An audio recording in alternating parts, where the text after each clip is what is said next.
Selamat datang di Potatoes, podcast seputar dunia kedirgantaraan. Fasten your seatbelt and enjoy the ride. Halo Potatoes. Hai. Gue Eli, Gue Sesi, Gua Rendra. ketemu lagi di Potatoes. Potatoes, podcast seputar dunia kedirgantaraan. Nah, kategori A ini yang iframe power plant. Ah, Oke. Kemudian kalau C ini avionik. Oke. Oke. Nah, nanti yang A ini di breakdown lagi secara iframe-nya sama secara power plant-nya. Nah, kalau secara iframe-nya itu ada A1 sama A2. Kalau Oke. A1 itu iframe sistem untuk fixed wing. Pesawat saya tetap. Kalau yang A2-nya itu iframe untuk yang rotary wing. Nah, nanti kalau yang power plant-nya dibagi lagi dua, ada A3 sama A4. Nah, A3-nya itu untuk reciprocating atau piston engine, ini power plant-nya. Kemudian kalau yang A4 itu power plant-nya dia pakai turbine engine. Either itu mau turbofan, turbo propeller, mau turbo shaft, ya. Nah, jadi misalnya kayak Mas Rendra nih katanya mau kuliah lagi, boleh banget nih gabung gitu kan. Misalnya nanti berarti karirnya mau ke N219 misalnya ya, N219 itu turbo propeller ya, PT60. Nah, berarti kan harus ngambil A1 karena dia fixed wing, untuk A1 frame-nya, A4-nya berarti untuk power plant-nya kita ngambil A4 karena dia gas turbine engine, turbo propeller gitu. Makanya kenapa kita itu di UMTC Nurtanio kita menawarkannya itu secara template-nya A1A4 karena ya kalau kita lihat kan yang paling banyak baik itu di 121 ya air operator yang schedule maupun yang 135 yang on schedule itu kebanyakan kan yang fixed wing dan mesinnya turbo propeller gas turbine engine gitu. Jadi A1A4. Kalau misalnya pengen ngambilnya helikopter aja gitu ya. Misalnya helikopternya dia mesinnya turbo shaft berarti A4, frame-nya kita ngambil A2 kayak gitu. Jadi ada ininya gitu. Kalau kayak Cessna deh misalnya. Cessna berarti kita ngambilnya A1 sama A3 karena dia pakai Lycoming kan, piston engine. Nah, itu kalau yang A, Tambahan lagi, banyak banget ya, maaf.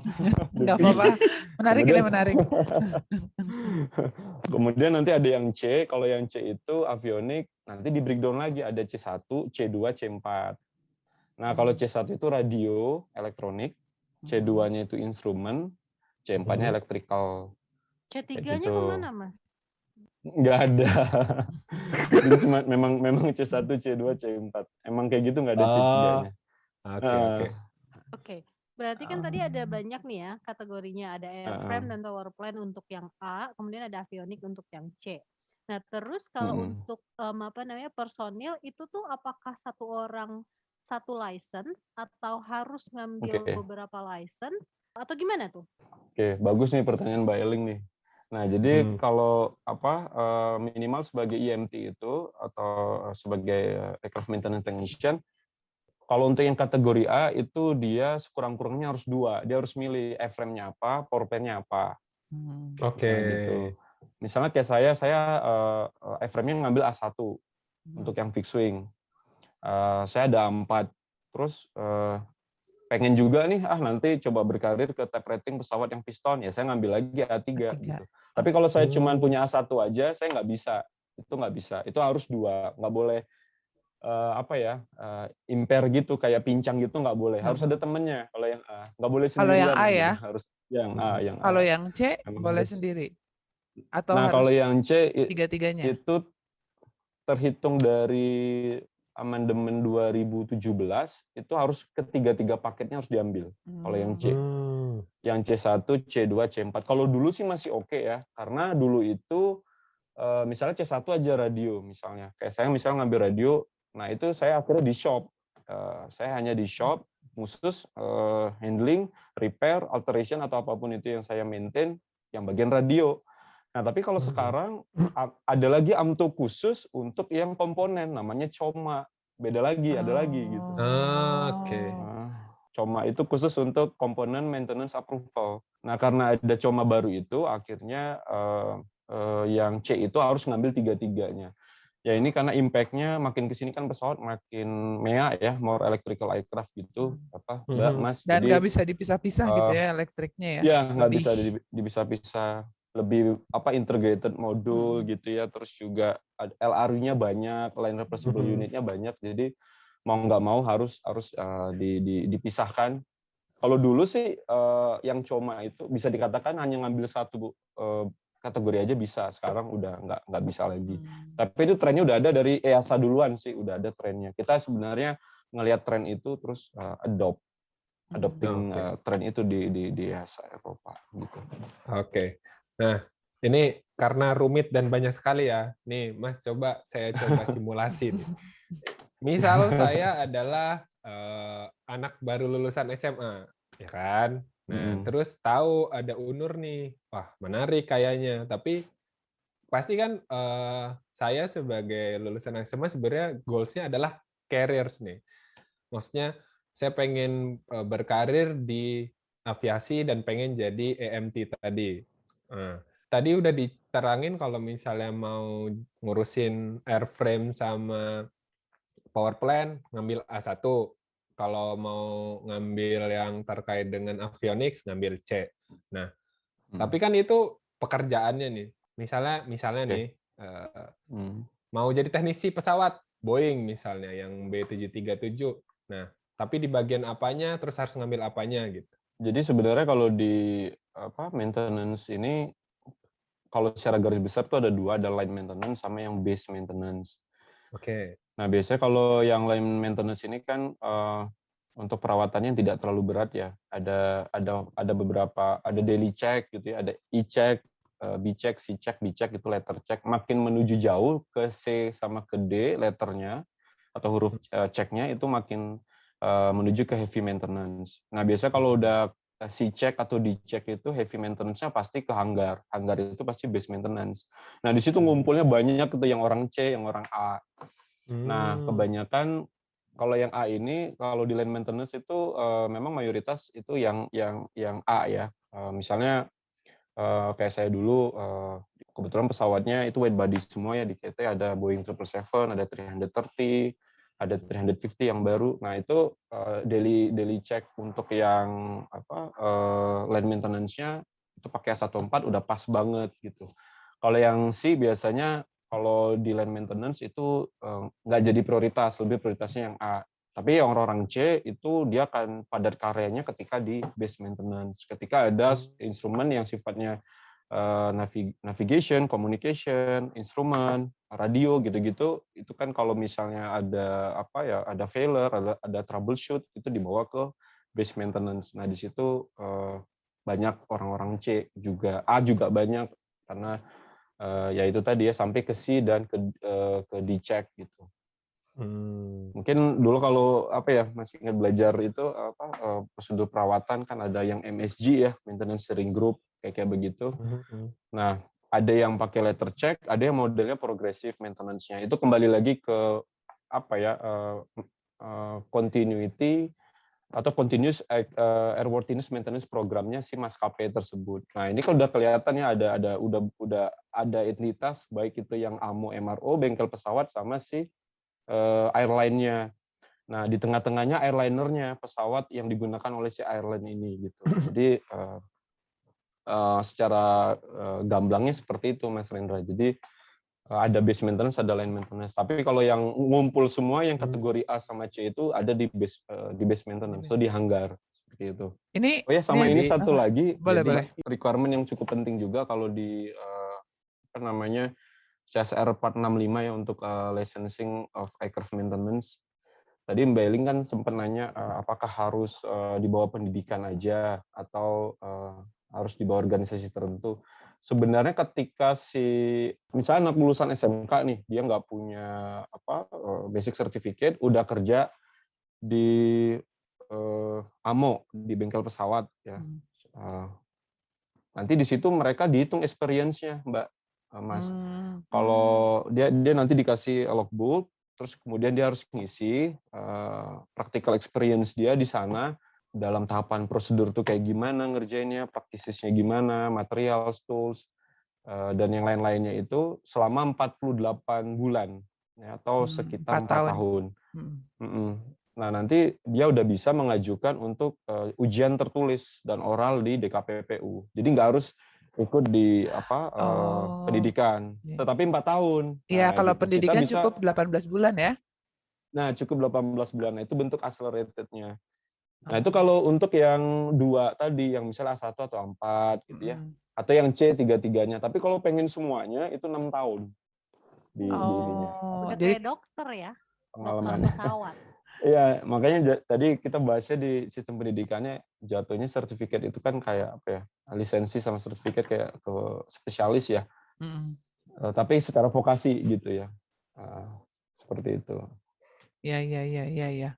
Kebayang. Biar nggak ketinggalan. Soalnya nggak harus ya sebenarnya nggak ada biaya nih. Saya pengennya hitung pengalaman aja boleh sih. Tapi memang itu paling lebih cepat lama. dan lebih lama, dan itu paling cepat, Mbak. Jadi bisa aja 5 tahun, 6 tahun. Kadang kan ada batch yang harus ngantri gitu ya. Kalau syukur-syukur kalau memang pas kliknya 4 tahun ya. Kalau enggak kan itu tergantung lagi policy dari company-nya kayak gimana gitu. Gimana berarti sebelum masuk tuh kita belum punya lisensi, maksudnya bekerja. Boleh, tapi itu jatuhnya mechanic helper ya, jatuhnya mechanic helper. Nggak boleh benar-benar ini ya, megangnya ya. Iya, nggak bisa inspeksi. Inspeksi itu kan side and touch gitu ya. Dia agak dibatasin lah side and touch-nya gitu. Oke. Tapi itu tetap dihitung sebagai experience dia buat dia nanti ngambil sertifikasi gitu ya? Iya. Nanti logbook yang diisi itu dibawa ke DKPPU, nanti akan dievaluasi. Sebelumnya sih sebagai bukti apakah benar semua subjek-subjek course yang bisa dimatrikulasikan tuh diekuivalensikan tuh diterima. Kalau enggak biasanya dia balik ke dulu ya. Iya, kayak OJT gitu. Tetapi itu emang practical experience requirement sih di CSR 465-nya. Tapi itu lama banget dan itu paling cepat ya 4 tahun. Lagi-lagi kadang ada perusahaan ya dulu waktu ya saya nggak mau nyebutin ya, beberapa ada AMO yang udah bertahun-tahun, kadang ya itu tadi ya nggak keluar kebijakan untuk diujikan di DKPPU. Ini menarik banget ya, maksudnya bahkan untuk seseorang bisa melakukan inspeksi ke pesawat gitu ya, yang mana pesawat itu harus diinspeksi, ada yang setiap kali terbang, ada yang per sesuatu, itu memang benar-benar harus punya lisensi. Jadi ini tuh mau nunjukin bahwa memang si industri penerbangan ini emang industri yang syarat dengan safety ya, karena kan ujung-ujungnya ini ke safety ya gitu. Jadi emang safety faktornya paling tinggi gitu. Nah, sebelum kita tutup nih Mas, saya punya satu pertanyaan sih. Jadi tadi sebenarnya kalau misalnya kita lulusan SMK, kemudian kita mau punya lisensi, nggak perlu sebenarnya untuk masuk lewat lembaga pendidikan sebenarnya tadi ya, kata Mas Yoga. Cuman waktunya lama, minimal 4 tahun. Sedangkan kalau di pendidikan, ya mungkin karena sama S1 kan jadinya 4 tahun juga ya. Plus, ya 4 tahun plus lah gitu bisa. Plus lah ya, 4 tahun plus lah gitu. Tapi bergelar S1 dan langsung punya lisensi.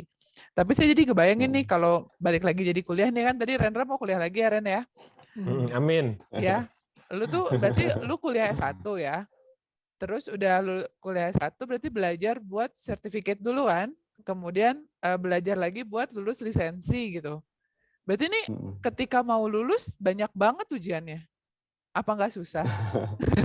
Susah nggak kuliahnya Mas? Susah nggak kuliahnya Mas? Kuliah S1, lisensi, itu gimana sih pas kuliah tuh? Jadi di AMTU itu ada namanya PTI Mas, Principal Training Inspector. Itu inspektor itu memang langsung delegasinya dari DKPPU. Mereka kan itu akan mendampingi kita secara surveillance dan audit gitu ya. Termasuk juga kurikulum itu dari DKPPU-nya sebenarnya udah ada ya. Tapi itu kembali lagi kita mau ngambil atau enggak. SC ya, ada dokumen namanya SC, Advisory Circular, itu kan yang seperti kita ketahui itu applicable means but not only means.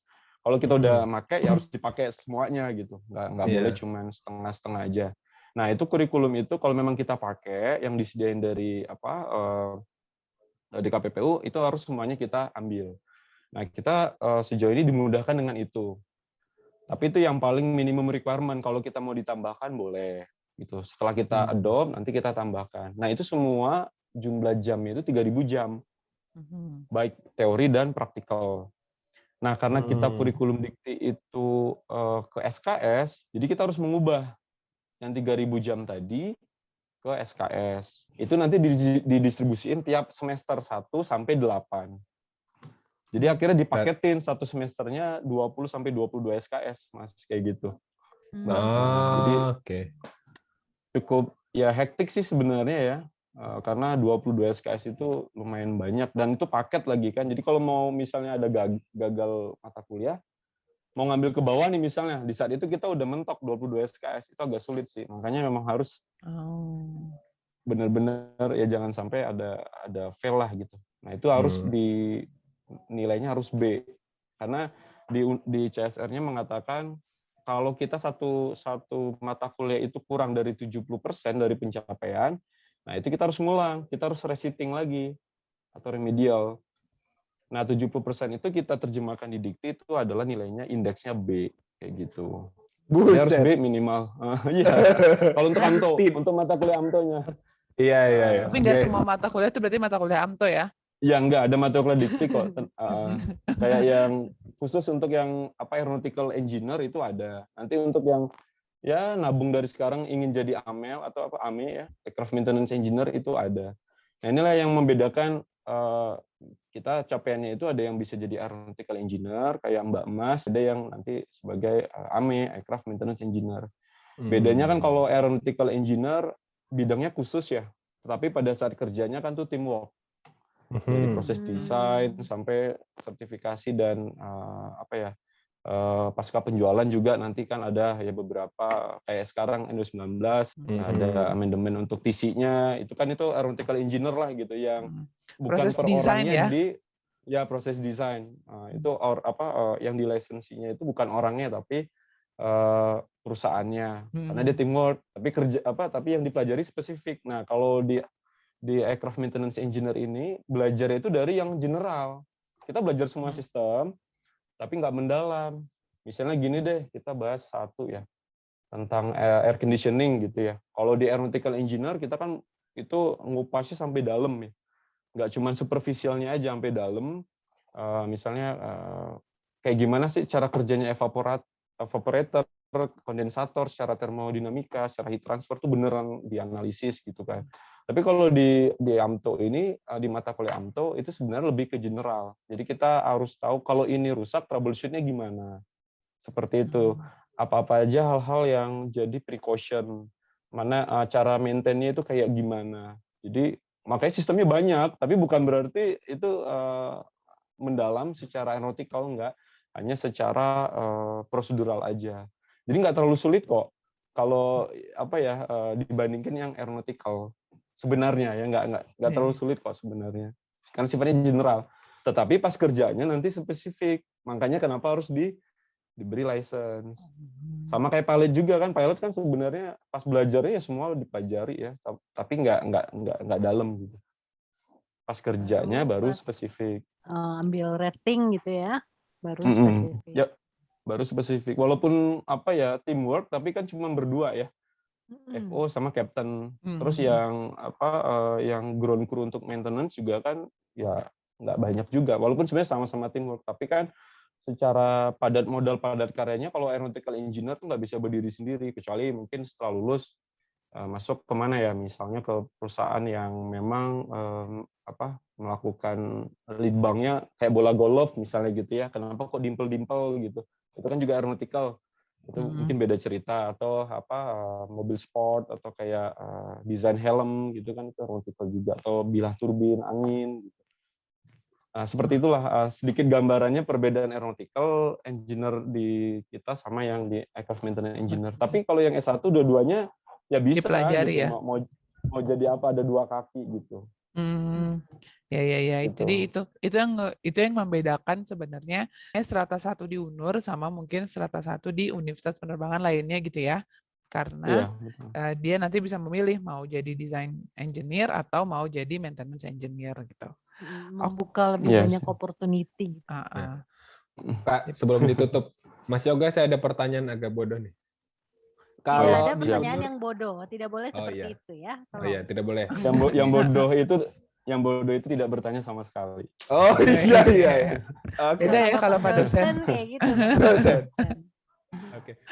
Kalau dari tadi kan ngomongin ini maintenance engineer. Kalau ground crew itu kan kayak kalau nggak salah ada license-nya ya. Nah itu ada pendidikannya juga nggak di UNUR? Oh, nggak ada, kita nggak ada. Kalau yang ground handling gitu nggak ada. Kita khusus hanya yang ground crew-nya untuk yang maintenance, aircraft maintenance. Tapi sebenarnya harusnya tetap ada pendidikan itu ya, hanya nggak ada di UNUR gitu. Atau gimana? Iya, betul.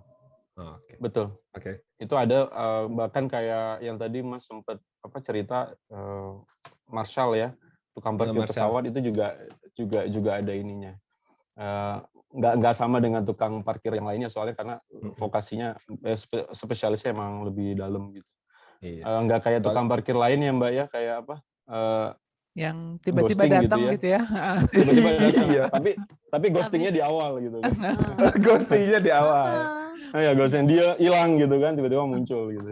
Okay. Ada airnav gitu ya, ada airnav itu contoh untuk yang ATC ya. Kalau nggak salah STP juga ada untuk yang pemandu lalu lintas selain yang ini ya yang di ground. Iya betul. Sampai yang ini juga loh yang apa towing car, pernah ngeliat nggak pesawat di pushback gitu ya? Ya. Nah itu juga ada sih ininya, harus ada otoritas ya dia. Jadi memang nggak sembarang karena benar kata Mbak Sesi tadi di penerbangan itu nggak cuma safety tapi reliability-nya juga sama airworthiness-nya kan. Jadi memang 3 aspek ini harus terikat lah gitu.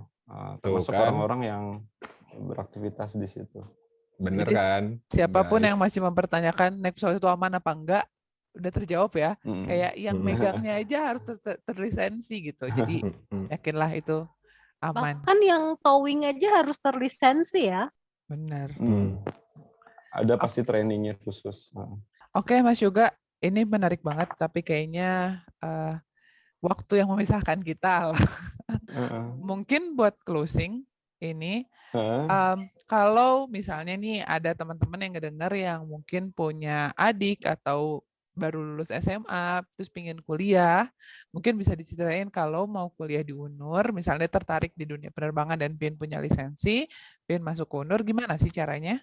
Teman-teman yang udah lulus SMA maupun SMK, terutama yang SMA berarti harus yang IPA ya, karena kalau IPS, karena persyaratannya memang harus yang science untuk aircraft maintenance technician. Itu bisa diakses di pmb.unur.ac.id atau bisa langsung ke ft.unur.ac.id. Nah itu di website nanti akan kelihatan karena sekarang kita lagi gelombang ketiga, Mbak Mas gitu. Kalau untuk tesnya sih umum lah ya, materi ujiannya itu ada tes tertulis untuk ada TPA ya, ada math, fisik sama English, kemudian ada psikotes, wawancara. Memang yang sedikit ditekankan di medical testnya itu ada MCU biasa lah, medical check up, tapi ada yang lab juga kayak cek darah, pemeriksaan urin, fungsi ginjal, kemudian hepatitis atau tidak, karena nanti di awal itu tingkat 1 diasramain. Ada fungsi hatinya oke apa enggak ya. Kemudian ada ronsen juga, ada non lab, kalau non labnya itu EKG ya. Kemudian ada apa lagi ya? Ya pemeriksaan fisik ini ya, okupasi. Kemudian ini yang paling penting, nggak boleh buta warna, bahkan parsial sekalipun. Itu nggak boleh, karena ya di teknik memang harus gitu ya. Jadi nggak boleh buta warna. Itu aja. Kalaupun buta warna itu bisa di teknik lain ya, ada teknik industri sama D3 manajemen dan pembekalan. Gitu. Tapi kalau teknik aeronautika atau teknik penerbangan nggak boleh buta warna ya? Nggak boleh buta warna. Seperti karena itu. Nanti ya maintenance kan, nggak mungkin, takutnya salah mungkin ya. Lebih untuk safety nantinya. Karena banyak wiring diagram manual, sistem skematik itu pakai legendnya warna, jadi harus bacanya bener-bener gitu. Iya, ini persyaratan Siap. medikalnya agak banyak. Ini bukan karena kuliahnya berat kan ya? Bukan kan ya? Jadi kayaknya gini ya Mas, kenapa di medical check up dari awal itu karena memang ketika lulus dan menjadi EMT tadi atau engineer technician itu tetap dipersyaratkan kesehatan itu, minimum kesehatan itu kan. Sehingga kalau Betul. masuk UNUR dari awal sudah dicek begitu, mudah-mudahan ketika lulus dan jadi license person-nya sudah aman gitu, tinggal kerja aja gitu kan ya. Iya, betul. Oke. Jadi mitigasinya jauh-jauh hari gitu ya. Jadi nanti ketika udah basic, nanti nggak akan menyulitkan dia, udah step rating, OJT sebentar, oral test, udah jadi amel. Nanti kalau udah jadi amel, ya pasti udah berkecakapan ya. Nah kalau hidupnya dengan berkecakapan, sejatinya nanti hidupnya berkecukupan kan gitu. Ini closingnya cakep. Quote of the day. Oke, Gimana, Tuh Say? guys, jadi menarik banget kalau menurut gue pribadi ya, jenjang karirnya jelas. Habis itu kuliahnya juga atau pendidikannya juga jelas, terus terstruktur, terus apa ya, rapi banget, terus tadi juga secara organisasi dicek oleh authority gitu, sehingga sebenarnya proper banget gitu. Jadi buat kalian-kalian yang mungkin mau berkarir di bidang penerbangan, langsung cek websitenya UNUR di unnur.ac.id. Kepoin aja di situ. Oke, Aren, seru banget ini. Oke. Kita belajar bahwa A1, A2, A3, A4 itu bukan hanya sekedar kertas sekarang di sini ya. Bahwa itu ternyata adalah kalau di dunia aviasi, itu adalah lisensi buat orang bisa benar-benar menghandle pesawat. Jadi mungkin kita cukup dulu ngobrol-ngobrolnya hari ini sama Mas Yoga. Makasih udah ngedengerin Potatoes. Gua Sesi. Gua Eling. Gua Rendra dan temen ngobrol kita hari ini. Gua Yoga Yulasmana. Thank you for inviting. Ya, Sampai jumpa di Potato selanjutnya. Dadah. Dadah. Bye.